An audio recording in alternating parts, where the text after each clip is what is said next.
কেন্দ্রীয় নির্দেশ মেনে দেশের প্রতিটি স্কুলে তৈরি হবে নতুন স্কুল পরিচালন কমিটি। এই কমিটিতে বা এই সমিতিতে সর্বোচ্চ কতজন সদস্য সংখ্যা থাকবেন, গার্জেন প্রতিনিধি কতজন থাকবেন, কতজন তাদের মধ্যে মহিলা গার্জেন থাকবেন, শিক্ষক কতজন থাকবেন, কত বছর স্থায়ী হবে এই পরিচালন সমিতি, একবারের বেশি কেউ পদে থাকতে পারবেন কিনা, এই সমিতির অধীনে কতগুলি উপসমিতি থাকবে, এই সমস্ত মূল বিষয়গুলি প্রত্যেক শিক্ষক শিক্ষিকা এবং পাশাপাশি ছাত্রছাত্রীদের গার্জেন যারা রয়েছেন আপনাদের অবশ্যই বিষয়গুলি জেনে রাখা প্রয়োজন। তাই এই ছোট্ট প্রতিবেদনের মাধ্যমে আমি পুরো বিষয়টি তুলে ধরার চেষ্টা করব। পুরো ভিডিওটি শুনলে বিষয়টি সম্পর্কে অর্থাৎ নতুন পরিচালন কমিটি সম্পর্কে সম্যক ধারণা জন্মাবে। তাই ভিডিওটি ভালো লাগলে অবশ্যই ভিডিওতে লাইক দিয়ে যাবেন এবং নতুন পরিচালন সমিতি সম্পর্কে কমেন্ট বক্সে কমেন্ট করে যাবেন। তো দেখুন, এখানে বলা হচ্ছে সর্বোচ্চ 100 জন শিক্ষার্থী যেখানে থাকছে সেখানে 12 থেকে 15 জন কমিটির মেম্বার থাকবে। বলা হচ্ছে সদস্য সংখ্যা আনুমানিক সংখ্যা 12 থেকে 15 জন থাকবে। 100 থেকে 500 জন ছাত্রছাত্রী বিশিষ্ট যে সমস্ত স্কুলগুলো রয়েছে সেখানে পরিচালন কমিটির যে সদস্য সংখ্যা 15 থেকে 20 জন থাকবে।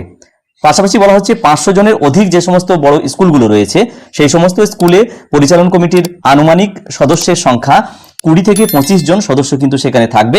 অর্থাৎ ছাত্রছাত্রীদের সংখ্যার নিরিখে তাদের যে সদস্যের সংখ্যা, পরিচালন কমিটির সদস্যের সংখ্যা কিন্তু এখানে পরিবর্তিত হবে। তো এখানে একটি চার্ট দেওয়া হয়েছে, এই চার্ট অনুসারে বলা হচ্ছে আনুমানিক সদস্যের সংখ্যা কত থাকবে।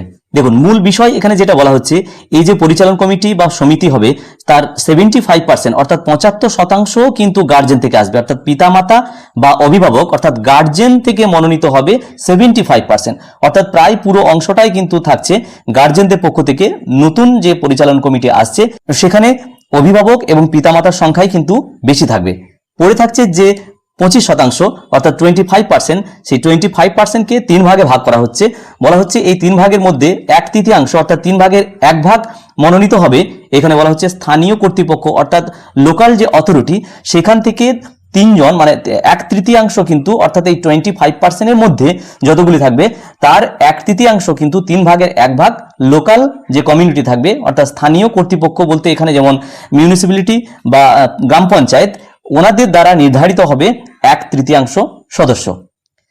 আর 1/3 অর্থাৎ এই 25%-এর 1/3 হলো স্থানীয় কর্তৃপক্ষ দ্বারা অর্থাৎ পঞ্চায়েত বা মিউনিসিপ্যালিটি দ্বারা নির্ধারিত, আর 1/3 হলো শিক্ষকদের প্রতিনিধি, এবং বাকি যে 1/3 পড়ে থাকলো সেটা বলা হচ্ছে স্থানীয় যে শিক্ষাবিদ অর্থাৎ পিআই আগে যেটা বলা হতো, বা বিদ্যালয়ের কোনো প্রাক্তন ছাত্রছাত্রী বা এলাকার সংলগ্ন কর্মরত প্রথম সারির সামাজিক কর্মী, কি সেখানে ভাগগুলো দেওয়া আছে।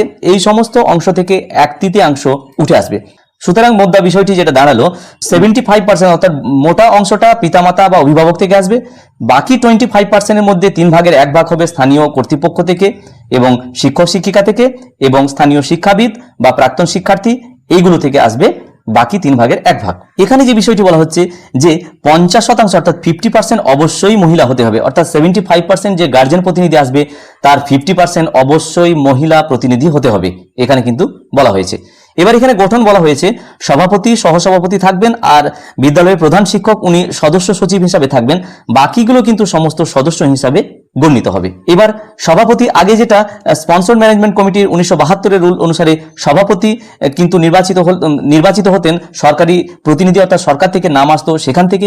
এখন কিন্তু সভাপতি অর্থাৎ বিদ্যালয় পরিচালন কমিটির যিনি প্রেসিডেন্ট হবেন সেটা নির্বাচিত হবে পিতামাতা বা অভিভাবকদের মধ্য থেকে নির্বাচিত যে সদস্য আসবেন তার মধ্য থেকে একজন সভাপতি এবং সহসভাপতি নির্বাচিত হবেন, এবং বিদ্যালয়ের প্রধান শিক্ষক হবেন সদস্য সচিব।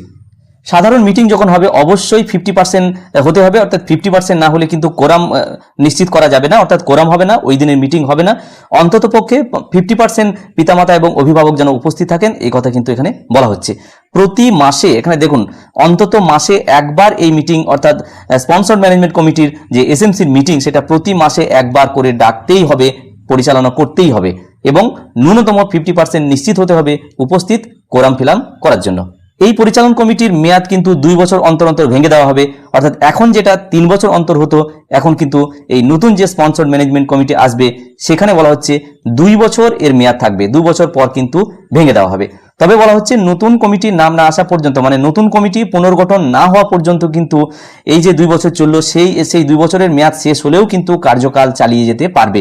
কারণ ততক্ষণ পর্যন্ত এই পুনর্গঠন অর্থাৎ পরবর্তী 2টি বছরের জন্য নতুন কমিটি গঠন হয়নি, তখনও পর্যন্ত আগের ওই কমিটির 2 বছরের মেয়াদ শেষ হলেও কাজ চালিয়ে যেতে পারবে।